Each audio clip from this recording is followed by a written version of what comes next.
What's going on? Plug Game here, back with another Epic 7 video, and today we're testing out the new Earth Warrior in Epic 7. Arunka is finally here, so they had teased her a while back, and now she's finally here.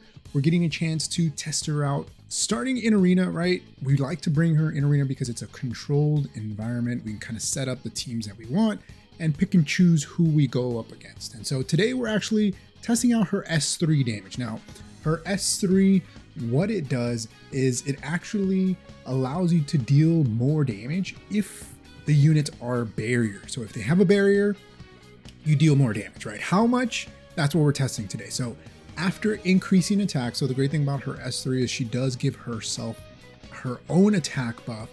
She's actually able to inflict extinction.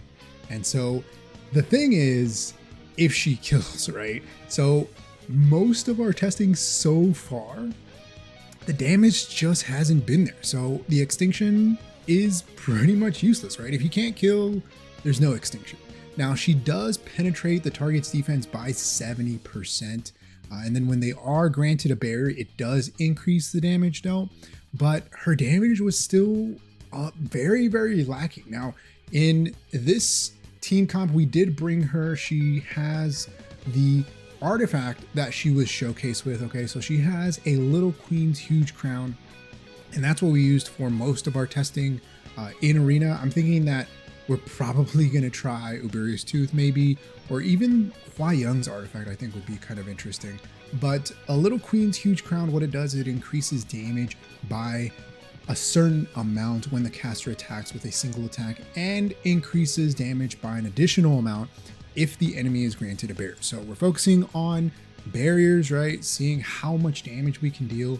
And, you know, with the artifact giving her an increase in damage to barriers, her S3 giving her an increased damage to barriers, she's still not doing that much damage. Now, we have her at 6.5k attack, not 7k attack. You know, it's pretty tough getting her attack up that high. I think you would need really OP gear to get her attack up to maybe like 7k. I think if we had imprints in Arunka's imprint or memory imprint, she would be maybe a little bit better. I think we could also potentially put her either on Torrent set or on Pen set, since she has single attacks on her S3 and S1.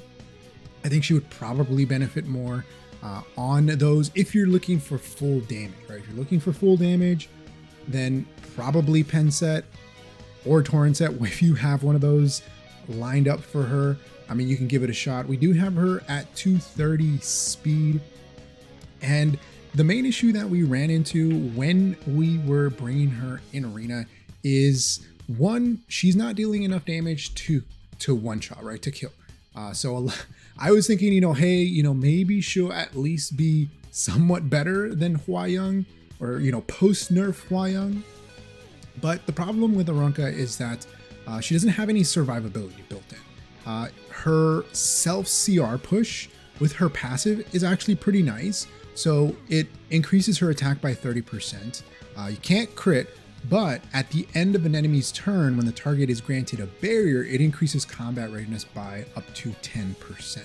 And that's actually pretty nice because it allows her to potentially cut other units, but without having any kind of survivability it built into her kit, it just tells me, hey, this unit is a turn one unit, is going to be a cleave unit, right? And so that's kind of the thing. If you're not that much of a cleaver, you know, I don't think she's going to work that well as a full-on bruiser.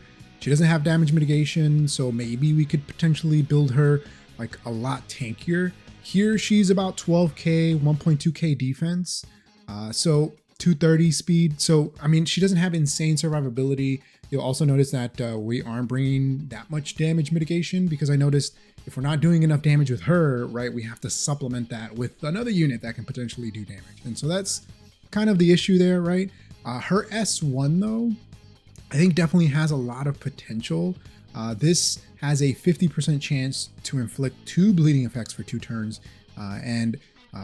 The thing about bleeding is that it scales off of attack. And so she's gonna be built with pretty high attack, right? She gives herself attack buff on the S3. You S1, you land some bleeds. That's additional tick damage that you can do. But the thing about her S1 is that you have the ability to activate Expose. So Expose is, I guess, like an extra attack, and it attacks the enemy and recovers the health of the caster. And so that increases proportional to her own attack. So it is a 50-50 chance. So it's a 50 chance to activate Expose. And that's kind of the problem, right? If you don't have Soulburn, you're probably never going to activate S1. And so that's one of the things that we also ran into. You know, if you miss, it doesn't activate. Even if you Soulburn, right? You're going to have to Soulburn most of the time to get that extra damage. So that's why I'm thinking that maybe Uberia's Tooth would probably work better, just because of her S1 into that extra attack, right? If we're trying to get as much damage out as possible. I don't think that we're going to be killing a lot of units, you know, on the S3. I think the S3 is mainly there to bring down the HP and then follow up with the Soulburn S1. You know, I would tweak her just a little bit to make her a little bit better. I think that she does need some type of survivability. I mean, she doesn't need like the Huayang barrier, right? But, you know, maybe she has a skill null after she S3s. If you are able to get her to deal more damage, the only way to do that would be to potentially get her to ignore like damage sharing, right, on her S3. I think that's another potential way that we could like slightly buff her or tweak her to deal a little bit more damage and actually make use of her extinction. Because for the most part, unless you have maybe like 7k plus attack, you're probably not going to kill. And then you have to remember that you have damage mitigation, and you're going to have to be running probably the same artifact, right? A Little Queen's Huge Crown to get that increase in damage against barriered units. And then she only works against barriers, right? So you got to keep that in mind. But her S2 here, I think is pretty nice, but she does need some type of damage mitigation. You know, maybe she does take a little bit less damage. Maybe it's similar to the Huayang passive, right? The S1, you know, I would completely get rid of that 50%. I think it should be something like if she has attack buff, it activates her S1, because then you run into the issue of her S1 never activating, right? And you just S1 and then that's it. So I think that she's almost there. You know, it's a shame because she does look really nice. I was really excited to test her out and play with her, but you know, as is right now, she's not great. I don't think she's in a great spot. I think that if she had some slight tweaks, she would be a little bit better. But that's going to be it for me. Let me know your thoughts about Arunka in the comment section below. Like always, if you enjoyed the video, hit that like button. If you haven't subscribed, hey, think about subscribing. It really helps the channel grow and reach more people like you who like content like this. Like always, thanks for watching. I'll see you next time. Peace.